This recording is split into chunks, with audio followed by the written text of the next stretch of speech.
a major break in the case of a missing bride. To be found in an apartment complex, that is kind of surprising. The stereo was missing from the car. The ignition had been tampered with. We're not looking at a random person anymore. The car Niqui McCown was driving discovered 5 months after she went missing. Meanwhile, Richmond detectives pursued another potential suspect. Was there any other evidence that you guys took from the car? There was a fingerprint that was sent to the state police labs. Suspicions rose as Niqi's family recalled a volatile past. I know their history. He used to beat on her a lot. But for some, it felt more like a setup than a lead. When the car was found, I said, no, this is a freaking setup. It was very suspicious. Obviously, it was weird. As families struggled with their suspicions, the case took another turn. Michelle always knew that there was somebody that was kind of a little clingy. Are you referencing Tommy? Yeah. The focus definitely shifted to Swint. I'm Elyse Coulter. I'm Nathan Edwards. And I'm Becky Gulden, and this is Missing Niqui McCown.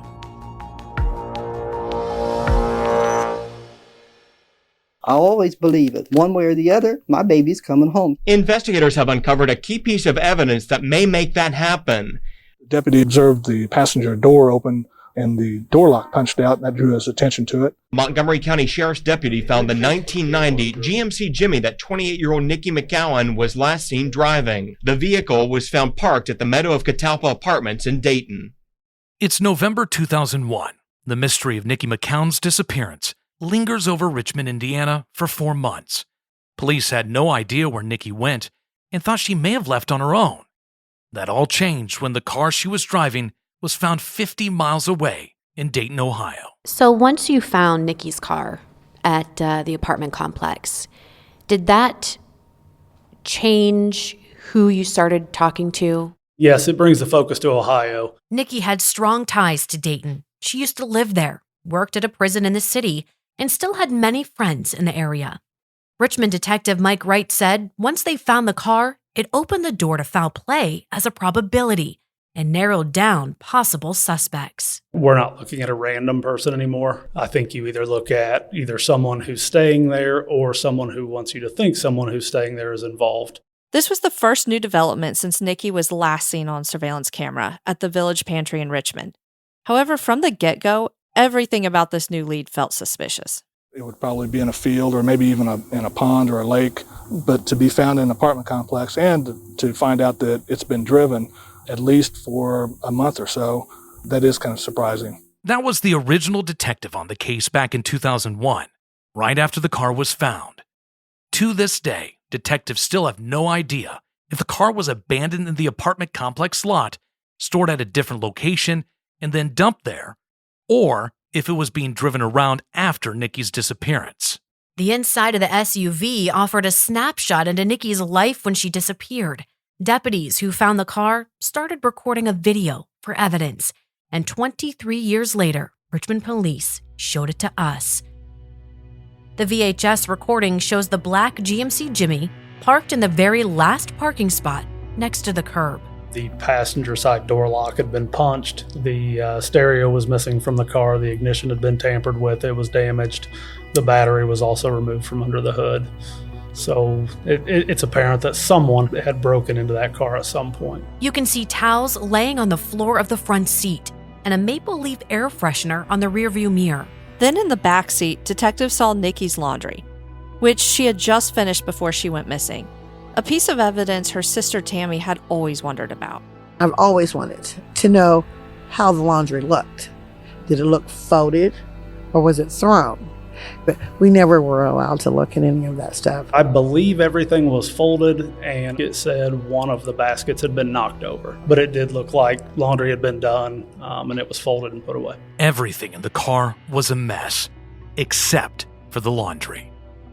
After getting video and pictures at the scene, deputies loaded the SUV onto a tow truck and took it back to Richmond. Was there any other evidence that you guys took from the car, like fingerprints or any sort of DNA? There was a fingerprint lifted from the inside of the driver's side window. That was sent to the state police labs. No match was found. As far as other evidence in the car, they collected a lottery ticket. They vacuumed the seats and collected the floor mats just to get any kind of hairs, fibers, anything else that may be there. DNA I have not found where the car was swabbed for DNA. I won't say 100% that didn't happen, but I don't show that on the evidence list. To this day, Detective Wright told us the crime lab still has the prints, hairs, and fibers found in the car, but he says they got rid of the vehicle years ago. And it's unclear if the forensic evidence had ever been cross-checked against any suspects. In order to get those, then you're looking at either consent or a search warrant for me to show up and take your fingerprints. And that I don't know that was done. If you're talking about Johnston, Swint, and Webster, every one of them would have a viable reason to have DNA or hair fibers in that car. So it's not going to be really telling if that's the right path to be on. Not to mention at this time, touch DNA wasn't widely used yet. So anything short of blood wouldn't give police a solid DNA sample. With little physical evidence that tied anyone to the car, the search was on for eyewitnesses. At the time, police got conflicting reports about when the car arrived, who drove it, and if anyone saw anything suspicious while it was there. They talked to some of the tenants there at Meadows of Catalpa, and some of them did report seeing different people driving the car. When we went to recover it, the general consensus was the car had been there somewhere between 2 weeks and 2 months. And I think at least a handful of tenants out there said that they had seen the car parked in different spots. So yeah, I would say somebody was driving it. Do you guys believe that the car was planted there and it was supposed to look like it was ransacked? I don't know that it was made to look like it was ransacked. I think it probably was ransacked. I don't know that had anything to do with her disappearance. I'm guessing that the car was placed there. I got to think there's some intention involved in where it was placed. Tammy said her family agreed and were immediately suspicious of the location, especially because it had direct ties to the apartments. When the car was found, I said, now this is a freaking setup. We went over there several times. We never seen this vehicle. So they put this vehicle in a place where we wouldn't have located it. So that's why I felt like it was just targeting. And if that is the case and it was targeted, it could have only been someone who would have known exactly Niqui and her past. Right, exactly. You said you went over there several times and never saw the vehicle. So from the time she went missing in July until it was found in November, you guys had been over? We had been over there at least 6 times. The family and investigators appeared to be on the same wavelength. But how the car got to the apartment complex and who drove it there remained a mystery. Do you guys think she drove there voluntarily? She was meeting someone there? Do we have any idea?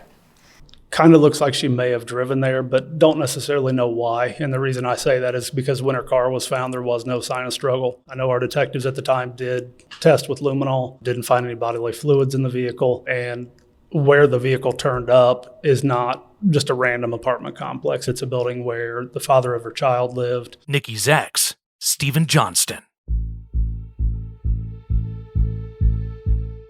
No one knew how the car Niqui was driving got to the Meadows of Catalpa apartments in Dayton, but the location was directly connected to one of her previous relationships. Family members say it's the same community where McCowan's ex-boyfriend still lives. That ex was Stephen Johnston. He was also the father of their 9-year-old daughter, Peyton. It was very suspicious that obviously it was weird. My dad lived in the same apartment complex that the truck was found, and my mom and I had also lived there a few years prior, so it was really weird that it was found there. The obvious connection had officers now looking at Stephen as a third suspect in Niqui's missing persons case. The 3 that were kind of looked at would be Robert Webster, Stephen Johnston, and then Tommy Swint. The fiance, the ex, and the co-worker. Police kept a close eye on all 3, but turned their attention to Stephen. Niqui and Stephen met after high school and had Peyton shortly after. But their relationship was rocky. Niqui's niece Tamisha lived with her and says at times the relationship was abusive. It wasn't a good situation, the best way to say it without putting somebody's business out there, but it wasn't a good situation. I witnessed some things. Niqui's sisters both said it was clear they shouldn't be together. In fact, Michelle said the week before Niqui went missing, the family celebrated Peyton's birthday, and Niqui told her a detail about Stephen that left her uneasy. I remember Niqui telling me and another one of my nieces how Peyton's dad had did this turnaround. I guess his whole demeanor kind of changed when he found out they were getting married. He became very, very kind to her and stuff. I remember we was all joking around and I was like, you better be careful. And she said, no, I really better be careful. So when she came up missing, I thought of that conversation because I know their history. He used to beat on her a lot. He and her had a very volatile relationship. But the Stephen Niqui sisters knew was different than the one that Peyton knew. To her, he was Dad. She spent every other weekend with him, and he was there by her side after Niqui disappeared. I knew something was really wrong when my dad came to get me. Dad lived in Ohio, so I didn't get to... I seen him often, but it was more like, this isn't your week or weekend, so why are you here? She stayed with him until school started back up in August. Then she moved in with Grandma. But she would still visit the apartment complex where the SUV was eventually found. At no point did she think her dad was the reason her mom went missing, and she was skeptical when the car was found. Do you think, it could have been perhaps like a red herring or something that someone planted? To me, that's what it feels like. I feel like they definitely tried to make it seem like it was my dad, or, try to throw him off the whatever lead that they had. The idea of this being a setup became the growing consensus in the family. They're trying to set up Niqi's baby's dad. Everybody's like, why you say that? I said, because everybody knows that's where she used to live with Steve. That's where Steve lives now. But police needed to talk to Stephen. So your dad was probably suspected at least early on by police. Yep. Or, Yep. My dad was very cooperative the whole time and did whatever they needed to do, answered whatever questions they needed. Stephen agreed to take a polygraph. Detective Wright said he passed with flying colors. He also had a rock-solid alibi that police corroborated with surveillance video. We were able to go one step further with him. He was at work second shift on the day Niqui went missing, and there was video to corroborate that he was, in fact, at work from either 3 to 11, 3 to 11:30, something to that effect. We know that he's tied up.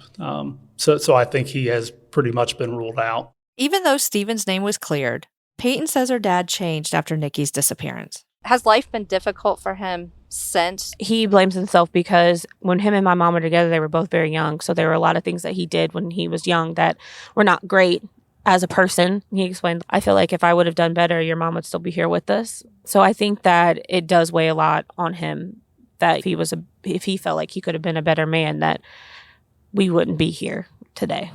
With Stephen off the suspect list, police had no idea who might have been driving Niqi's car in the weeks before it was found. They needed to find out who else had access to the car and who else had ties to the apartments.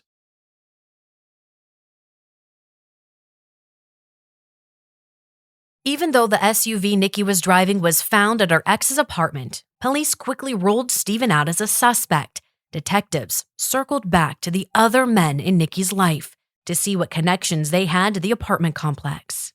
I think it'd be a complete fluke for just the random person in Richmond to be involved in her disappearance and then take her car to an apartment complex an hour away where she used to live and several other people who are acquainted with her also still do. Bobby came back into the picture as police investigated his connections to the apartment. It's my understanding that Robert actually lived in that complex with Niqui for a while. So yeah, everybody involved should have known, for the most part, who all lived there. Like I say, you had Steve Johnston there, you had Niqui and Robert living there for a while. It had been a while since Bobby lived there. He and Niqui now had a place together in Richmond. Since Bobby failed a lie detector test, police would not clear him as a suspect, but they wanted to expand their search. That's when they started looking at her coworkers at the prison. Many of them lived at those same apartments or nearby. You had 2 or 3 other prison employees that I can't remember off the top of my head. So that's a common apartment complex. When police started interviewing Niqi's coworkers from the prison, one name emerged over and over again: Tommy Swint.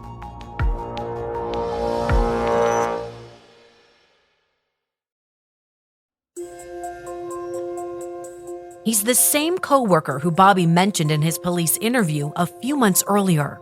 His name comes up quite a bit more. And initially, that's as simple as she hangs out with him. They talk quite a bit. They work together. In episode 2, Niqi's family said that Tommy was infatuated with her. He bought her lavish gifts, including the lingerie that put Niqi's bridal shower on edge, was always around, and at times even showed a dark side. That was enough for police to visit him at the prison, where he worked for an interview just a month after the car was found. Today's date is December 5th, 2001. Inside the conference room here is Tom Swint, who is an employee with this establishment here. And Tom, we asked you to come in here because we've got some questions in reference to an investigation that we're working. I'm sure you're familiar with it as well. He was very familiar with Niqui's case and knew about the apartments where her car was located, but he acted like he didn't know much about her disappearance. Instead, he took the opportunity to talk bad about Stephen and Bobby. And when pressed about his own relationship with Niqui, he said there was nothing romantic, but did admit she would come to him for advice about her personal life. You think she'd get cold feet and skip out? Well, she probably get cold feet, but Nick ain't the kind of person to skip out. Because if Niqui didn't want to marry him, she just cut to say, I don't want to marry. How would Bobby react to that relationship? I mean, if he knew that she didn't want to get married, how would he react to that? He'd probably be pissed. Tommy went on to say he and Bobby were also friends and had been in his GMC Jimmy in the past. But Tommy said that happened a long time ago. Since he offered up very little about the car, Detective Wright explained that investigators started to press him about his whereabouts on the day Niqui went missing.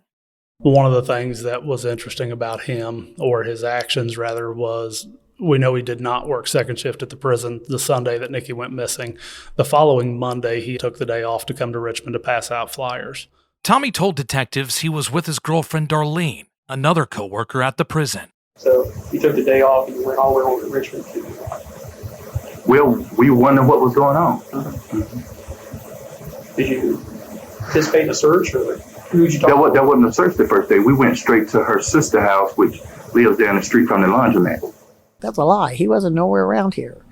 So if he was here, he wasn't with us. Did he ever go on any searches with your family? He didn't go on any searches with us, but he did come and make his presence known right there in front of the laundromat. Him and a few workers that were passing out the flyers. And he was being very, very, very rude about it. Stopping cars, persistent that they look at the flyer. And maybe he was being considerate or concerned or something, but he was showing that he had authority. Tommy was known just to show up around Niqui's family and make his presence known. The family always thought it was weird. When they looked back at previous conversations with Niqui, they think he may have been around more than they knew. Now, prior to Niqui's disappearance, were there any conversations that you had or even your mom had with her that didn't feel quite right? You're probably the only person that's ever asked me this question. I'd say probably maybe a month or so before then. She said, I guess I'm going to have to change my schedule. And I said, what do you mean you got to change your schedule? She said, because I think, and then she didn't say one, she said several, they figured out my time frame. Do you know what she meant by time frame? Well, she always went and did her laundry at a certain time. So at that point, once she disappeared, did you suspect someone may have been stalking her? Yeah, I did.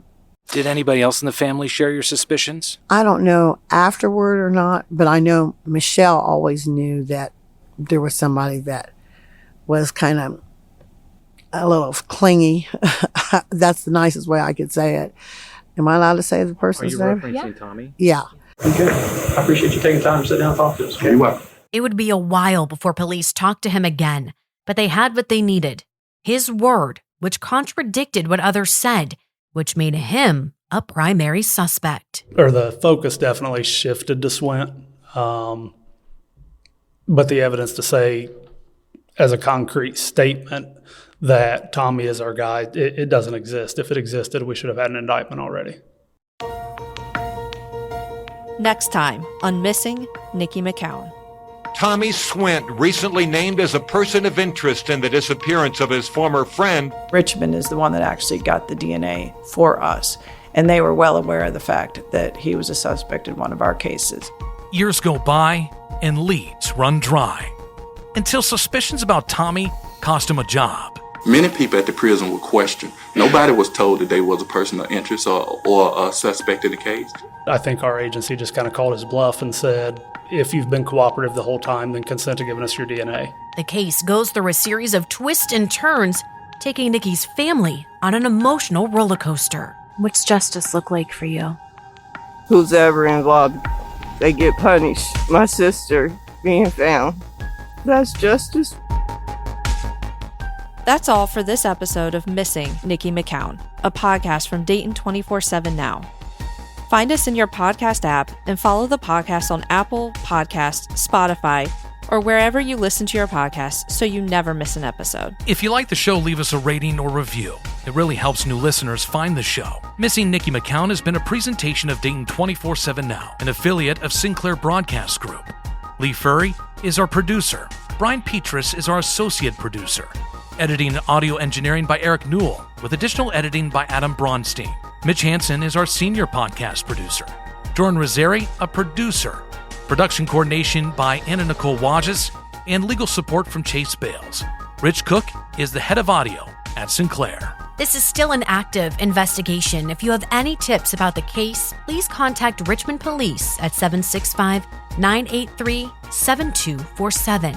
For more reporting from Dayton, head to Dayton247now.com. We've created a special section dedicated to this podcast. Until next time, I'm Nathan Edwards. I'm Elyse Coulter. And I'm Becky Gulden. This has been Missing Niqui McCown.